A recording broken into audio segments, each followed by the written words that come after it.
হোসেন ইতিমধ্যে মাঠে কিংবা মডার্ন কলেজের হোসেন যে টিম সেই টিম মাঠে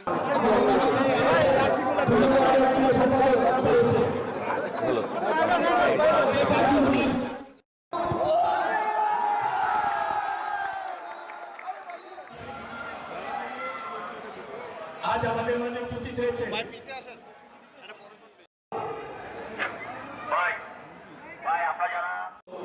উপস্থিত স্কুলের প্রধান শিক্ষক সহ শিক্ষকবৃন্দ এবং এই এলাকার গণ্যমান্য ব্যক্তিবর্গ এবং সম্মানিত সাংবাদিক ভাইরা সবাইকে আমি ব্যক্তিগত পক্ষ থেকে জানাচ্ছি অনেক অনেক শুভেচ্ছা এবং ভালোবাসা। আমরা চাই খেলাধুলার মাধ্যমে তরুণ প্রজন্মকে উৎসাহিত করে একটি মাদক মুক্ত সুস্থ সমাজ গড়ে তুলতে।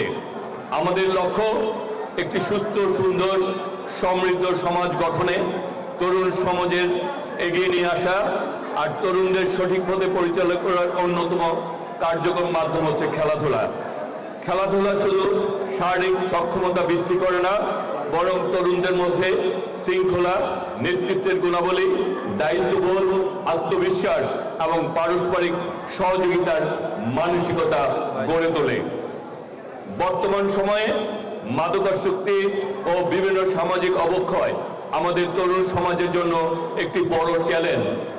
এই চ্যালেঞ্জ মোকাবেলায় তরুণদেরকে মাঠমুখী করতে হবে। তাদের হাতে মাদকের পরিবর্তে খেলাধুলার সরঞ্জাম তুলে দিতে হবে। খেলার মাঠগুলিকে সক্রিয় করতে হবে এবং প্রতিটি এলাকায় নিয়মিত ক্রীড়া প্রতিযোগিতার আয়োজন করতে হবে।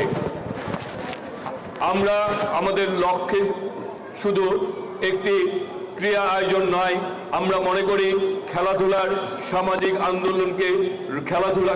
সামাজিক আন্দোলনে রূপ দিতে হবে। তরুণ প্রজন্মকে খেলাধুলার সাথে সম্পৃক্ত করে আমরা একটি মাদক মুক্ত সুস্থ মানবিক সমাজ গড়ে তুলতে চাই।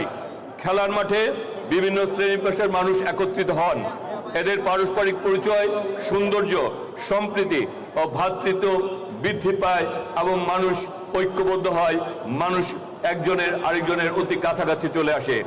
আমরা বিশ্বাস করি খেলাধুলার মাধ্যমে সমাজের বিভেদ দূর করে ঐক্য ও সামাজিক বন্ধন আরও শক্তিশালী করা সম্ভব। আমাদের প্রত্যাশা পরিবার, শিক্ষা প্রতিষ্ঠান, সামাজিক সংগঠন, জনপ্রতিনিধি ও সর্বস্তরের মানুষ সম্মিলিতভাবে তরুণদের খেলাধুলায় উৎসাহিত করবেন।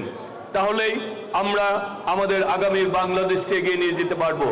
বর্তমান সরকারের মাননীয় প্রধানমন্ত্রী জনাব তারেক রহমান আগামীর বাংলাদেশকে এগিয়ে নিতে চান তরুণ সমাজের নেতৃত্বের মাধ্যমে, আর সেক্ষেত্রে তিনি খেলাধুলাকে সর্বোচ্চ গুরুত্ব দিয়েছেন। তিনি খেলাধুলাকে শুধুমাত্র একটি আনুষ্ঠানিকতা, শুধুমাত্র একটি আনন্দের বিষয় বা বলতে চান না, তিনি খেলাধুলাকে প্রাতিষ্ঠানিক রূপ দিতে চান।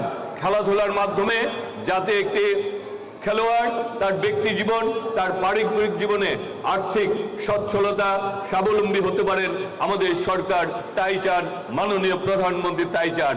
তাই আজকে প্রতিটি শিক্ষা প্রতিষ্ঠানে, আজকে প্রতিটি জায়গায় খেলাধুলাকে প্রাতিষ্ঠানিক রূপ দেওয়ার জন্য আজকে ক্লাস 4 থেকেই আজকে খেলাধুলাকে একটি সাবজেক্ট হিসেবে অন্তর্ভুক্ত করা হচ্ছে। তাই আমরা চাই ঢাকা নয়, আগামী দিনে একটি খেলাধুলা প্রতিটি ঢাকা নয়। আমরা ইতিমধ্যে ঘোষণা দিয়েছি, বিগত দিনে ফ্যাসিস্ট সরকাররা সরকারি সম্পত্তিকে ব্যক্তিগত সম্পত্তি হিসেবে ব্যবহার করতে চেত, তার থেকে তাদের ব্যক্তিগত ফায়দা লুটতে চেত। আমরা ঘোষণা দিয়েছি এই ঢাকা নয়, সরকারি কোনো সার জমি ব্যক্তিগত দলীয় নেতা কর্মী ব্যক্তিগতভাবে কাউকে বরাদ্দ দেওয়া হবে না।